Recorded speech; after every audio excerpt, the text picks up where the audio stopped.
लड़ना पड़ेगा। हम कायर नहीं हैं, परमात्मा के अंश हैं, हम शरीर नहीं हैं, हम अविनाशी हैं। अविनाशी का बच्चा अविनाशी। मौज से जियो, मस्ती से जियो, सिंह की तरह दहाड़ के जियो, गीदड़ों की तरह जीना छोड़ो। हे रोना धोना, ये दुख वो, ये तब तक बना रहेगा जब तक तुम भगवान से नहीं जुड़ते। और भगवान से जुड़े तो ताड़ ठोक कर माया को परास्त कर दोगे और निकल जाओगे इस माया से। इसलिए खूब नाम जप, पाप कर्म करोगे तो फिर फंस जाओ। जिसको ब्रह्मचर्य धारण करना है, ध्यान देकर सुनिए। सबसे पहला कार्य उसकी दिनचर्या में, चाहे बच्चा हो, चाहे जवान हो, या जो कोई भी हो, प्रातः 4 बजे बिल्कुल जग जाना चाहिए। और जो 8-10 बजे तक सोता है, वो कोई भी हो, ब्रह्मचारी रह ही नहीं सकता, ब्रह्मचर्य रह ही नहीं सकता। वो स्वप्न दोष का शिकार होगा, वो नाना प्रकार की कुचेष्टाओं का शिकार होगा पक्का। क्योंकि बुद्धि को सत्य प्रकाश की तरफ प्रेरित करने वाले भगवान भुवन भास्कर हैं। वो पधार रहे हो, आप सो रहे हो सैया पे, आपकी आयु, श्री, कीर्ति, बल सब नष्ट होगा।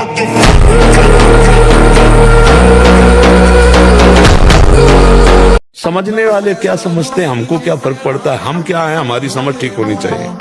आप समझ रहे हैं, हमको लोग क्या समझते हैं, इसके लिए हम जीते हैं क्या? हमारी क्या समझ, ये बात समझ के जीना चाहिए। हम धर्म से जीते हैं, हमारी समझ भागवतिक है। अब तुम क्या समझते हो, तुम्हारी समझ है, हम तुम्हारी समझ से थोड़ी जीते हैं, हम अपनी समझ से जीते हैं। हमारी बात समझ रहे हो? हाँ, किसी की समझ के गुलाम नहीं है। ये मनुष्य जन्म है, हम अविनाशी हैं, परमात्मा के अंश है। दहाड़ना सीखो, हर कष्ट को गले लगाना सीखो, हर संघर्ष को रौंदना सीखो। अरे बिल्ली कुत्ते की तरह रो करके मर जाना, ये मनुष्य जन्म है। अगर हम भगवान से न जुड़े हो तो हम भी तुम्हारी तरह डिप्रेशन में पहुंचकर मनाए कि मौत हो जाए, फिर भी हम तुम्हारे सामने सिंह की तरह दहाड़ रहे, कोई नाटक थोड़ी कर रहे। हम ये तुम्हें सिखा रहे कि अगर भगवान से जुड़ोगे तो तुम जीत जाओगे, और भगवान से नहीं जुड़ोगे तो मृत्यु लोक है, कोई सहारा देने वाला नहीं। कौन हो, कहां हो, कैसे हो, कोई प्रश्न नहीं। जैसे हो, जिस परिस्थिति में, जिस विषय में फंसे हो, वहीं से तुम्हें नाम उठा के महात्मा बना देगा, तुम्हें धनवान बना देगा, यशस्वी बना देगा, तुम हम तेज से संपन्न हो जाओगे। भगवान नाम का तेज है, प्रताप है भगवान नाम का। आप बसा के तो देखो हृदय में, जोर से आलाप लोगे नाम का, प्रकृति का परिवर्तन हो जाए। अरे स्वामी का नाम है। तुम इतने मजबूत बनो कि कोई भी बुराई तुम्हारे हृदय में प्रवेश न करे, कोई भी तुम्हें बुरा न दिखाई दे, और तुम सब में भगवान को देखकर इस माया पर विजय प्राप्त करो। कोई भी बुरा हमको दिखे ना, और कोई भी बुराई हमको परास्त न कर पावे, कोई भी दुख हमारी प्रसन्नता को न छू पाए, क्योंकि सर्वम खलमिदम ब्रह्म, सब जगह वही विराजमान है। कौन बुरा है? सच्चा ज्ञान, सच्ची अच्छाई तो यही है ना कि बुरे में भी मुझे भगवान दिखाई दे। ब्रह्मचर्य को पुष्ट रखने के लिए कम से कम 48 मिनट बिना हिले डुले पद्मासन और सिद्धासन का अभ्यास करना चाहिए, मेरुदंड सीधी करके। उदा द्वार और मूत्रेंद्रीय द्वार के बीच की जगह में बाएं पैर की एड़ी होनी चाहिए, और मूत्रेंद्रीय के ऊपर दाहिने पैर की एड़ी ऐसे आती है, तब वो ऐसे सिद्धासन ऐसे होता है। ऐसे 48 मिनट बिना हिले डुले सिद्धासन और पद्मासन का अभ्यास करें। यदि अधोगामी शुरू हो गया है तो ऊर्ध्वगामी करने में बहुत कष्टप्रद। अभी आपकी नवीन अवस्था है, बहुत बढ़िया अवसर है जीवन को ब्रह्ममय बनाने का।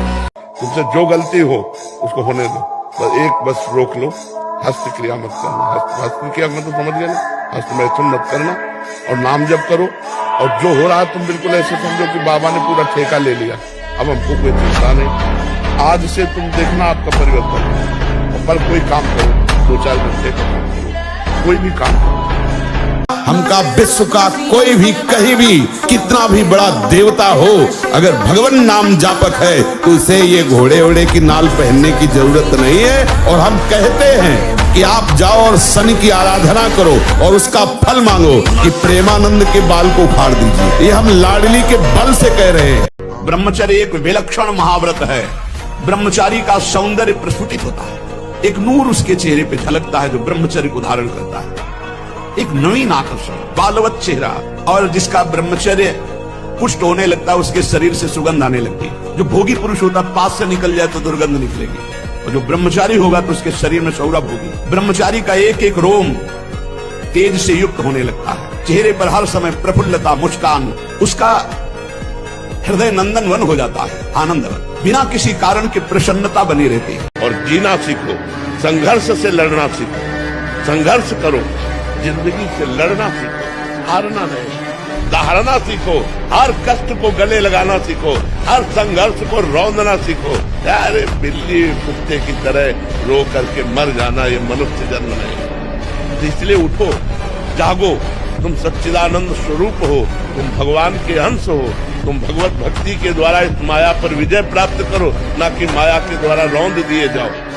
इंद्रियां विषयों से बलवान है। अगर हमारी नेत्र इंद्री कहीं अंदर, तो बाहर सामने विषय रखा हो नहीं घसीट पाएगा।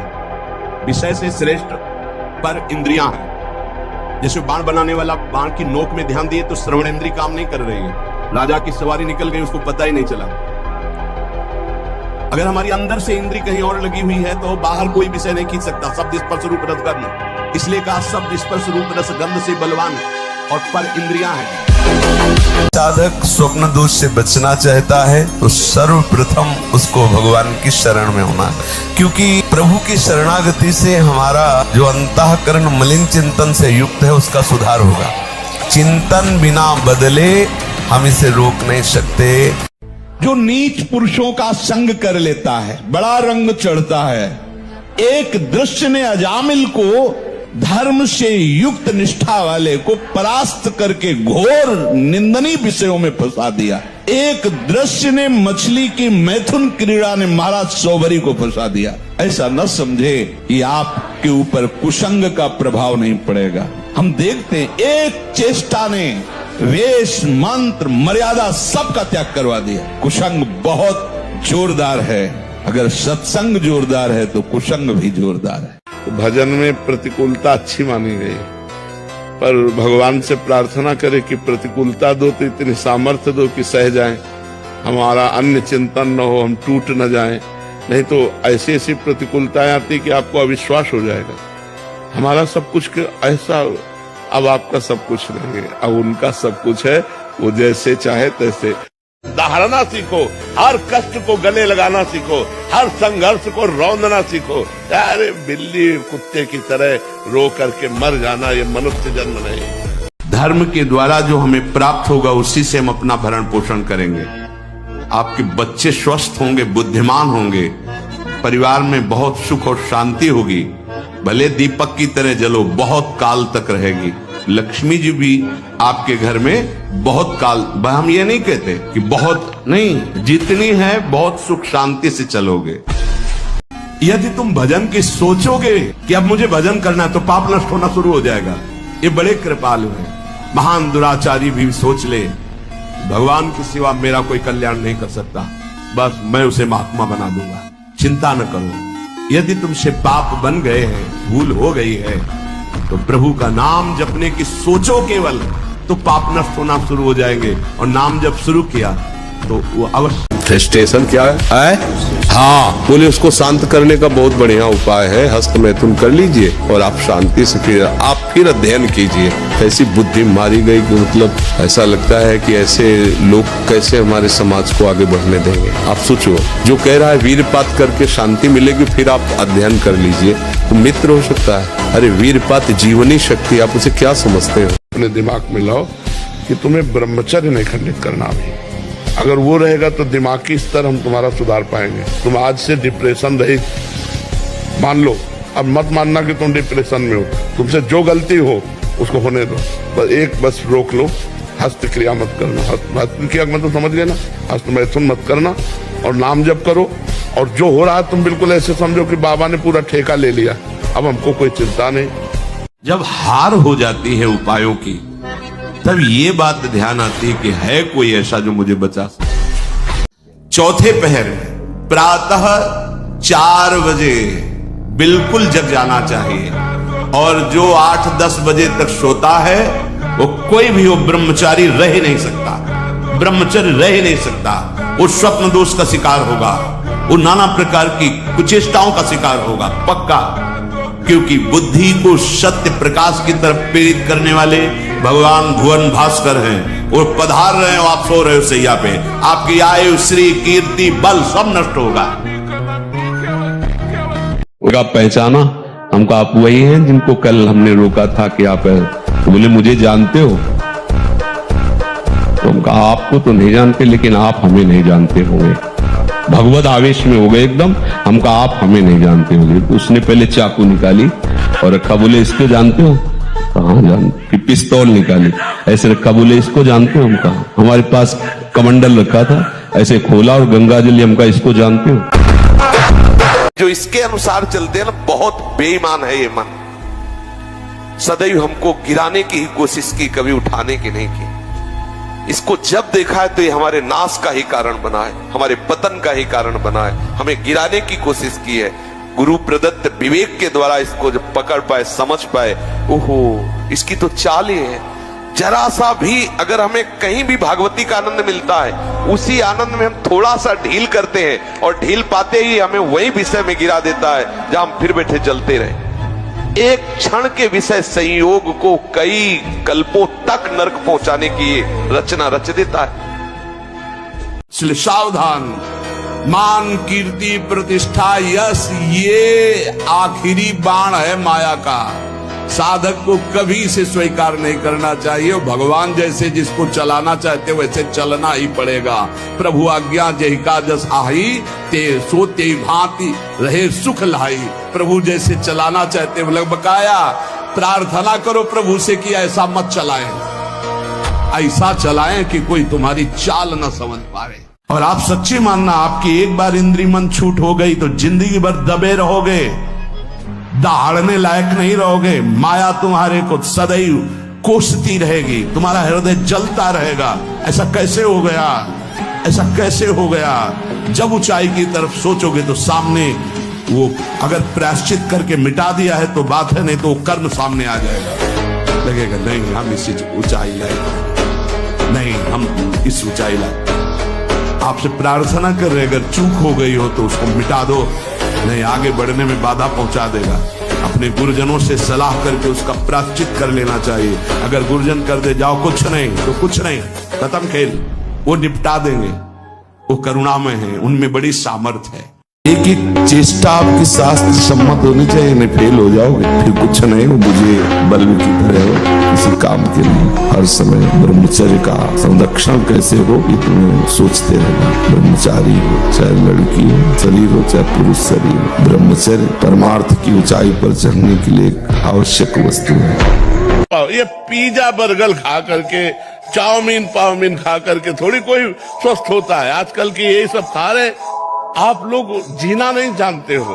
अगर जीना सीखो, 4 बजे तड़के उठो, भगवान का नाम स्मरण करो, जल पियो, शौच जाओ, स्नान करो, 2 किलोमीटर दौड़ो, 10-15 मिनट दंड बैठक मारो। अभी देखो शरीर चमकने लगे। अभी ये हमारा बहुत सा जीवन व्यर्थ चला गया। मुझे लगता है कि अब मुझे भगवत प्राप्ति नहीं हो पाएगी। अब मेरा कल्याण कैसे हो सकता है? बस यही स्वीकार कर लो। अगर एक श्वास बची है तो एक श्वास में भगवत प्राप्ति हो जाएगी, एक श्वास में भगवत प्राप्ति हो जाएगी। क्या अब जितनी श्वासें बची हैं वो केवल प्रियालाल के लिए, बस राधा राधा राधा। तो हमारा वर्तमान में जो श्वास चल रही है, इसमें हमने नाम लिया और अभी श्वास पूरी हो जाए तो हम श्री जी के पास पहुंच जाएंगे। हमें घबराना नहीं है, हमें निश्चय करना है कि अब तक जो व्यर्थ आयु गई, समय गया गया, अब नहीं जाने। आपको सच्ची बताए, जब ब्रह्मचर्य शरीर में होगा ना तो आप बैठ भी नहीं सकते चैन से। वो आपको इतना प्रेरित करेगा क्रियाओं में, आप जिस कार्य में लगेंगे सांगो पांग करेंगे। आपके ये जो ऐसे बैठे हो, लार बह रही है, ये सब ब्रह्मचर्य वो एक तेजोमयी ज्वलंत शक्ति है। ब्रह्मचर्य एक अलग ही दिखाई देगा आपको, भी आग अलग, आग नहीं दिखाई देती जैसे ऐसे ब्रह्मचारी आग होता है। आग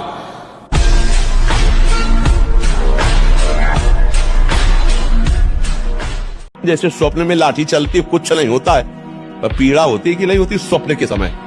स्वप्न के समय अगर लाठी चलावे तो वैसा ही लगती है। नहीं, स्वप्न में अगर हम डूब रहे हैं तो वैसे डूब रहे। स्वप्न में अगर पिटाई शुरू है या कोई गला काटने जा रहा तो वैसा भय लग रहा है, और है कुछ नहीं। अब बताओ उसको कैसे बचाया जाए? एक उपाय है कि उसको जगा दो। ऐसे ही हम सब मोह निद्रा में सब सो रहे हैं। ये पत्नी है, लड़का है, बच्चा है, रुपया है, पैसा है, ये कर लिया, ये कर लूंगा, ये कमा लिया, ये कमा लूंगा, ये जमा कर लिया, ये जमा कर लूंगा। और सोचते सोचते मर गए। कुछ नहीं कर पाए जो करने आए थे। अब कोई सदगुरु जगा दे, ए उठ, मोह निद्रा में पूरा, और जग गए तो स्वप्न के जैसे सारे दुख मिट जाते हैं, ऐसे तुम्हारे सारे पाप, दुख, चिंता, शोक सब नष्ट हो जाए। जिस समय उर्वशी जी नृत्यांगना बन करके आई तो अर्जुन के रूप को ही देखती रह गई।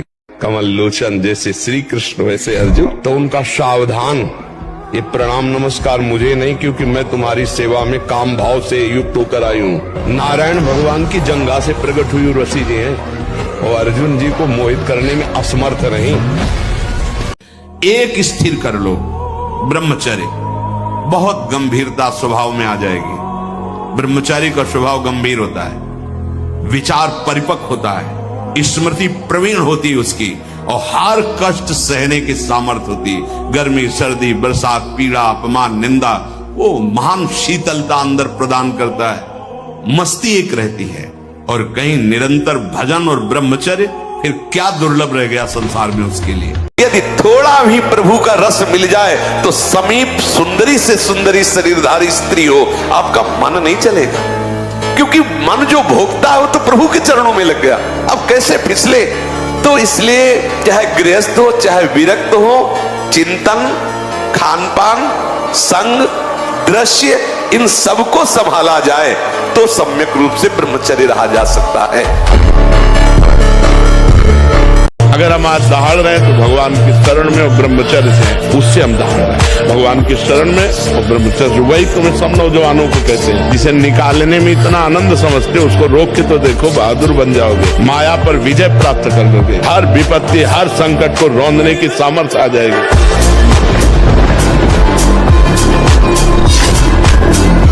हम कह रहे अगर अपने पे आ जाए तो कोई इसे ताकतवर पैदा नहीं हुआ कि रोक ले इसे। इसको रोक सकता है तो भगवान या भगवान का नाम। ये जितना खेल है, तो जैसे नाटक मंच पर स्वांग किया जाता है, ठीक वैसे ही ये स्वांग है। न हम स्त्री है, न पुरुष है, न हम पदाधिकारी, हम वास्तविक भगवान के अंश हैं। हमें ये स्वांग मिला है इस सृष्टि में, ईमानदारी से अपना स्वांग कर ले तो स्वांग कराने वाला जो नाटकाचार्य है वो हमें इनाम देगा। इस स्वांग से हमें मुक्त कर देगा। ध्यान रखना, अवश्य में भोक्तव्यम कृतम कर्म शुभाशुभम। जो जैसे कर्म करेगा वैसा फल देगा भगवान, भोगना पड़ेगा, इसलिए बहुत सावधान।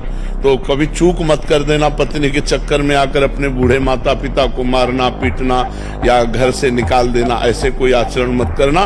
पत्नी से को तुम करो या ना करो, हम तुम पर दबाव नहीं डालते, लेकिन आप हम पर दबाव नहीं डाल सकती कि माता पिता की सेवा से हम वंचित हो। जितना अधिक पुष्ट ब्रह्मचर्य होगा, विष चला जाए तो वो भी उसको मार नहीं सकता, इतनी क्षमता ब्रह्मचर्य में।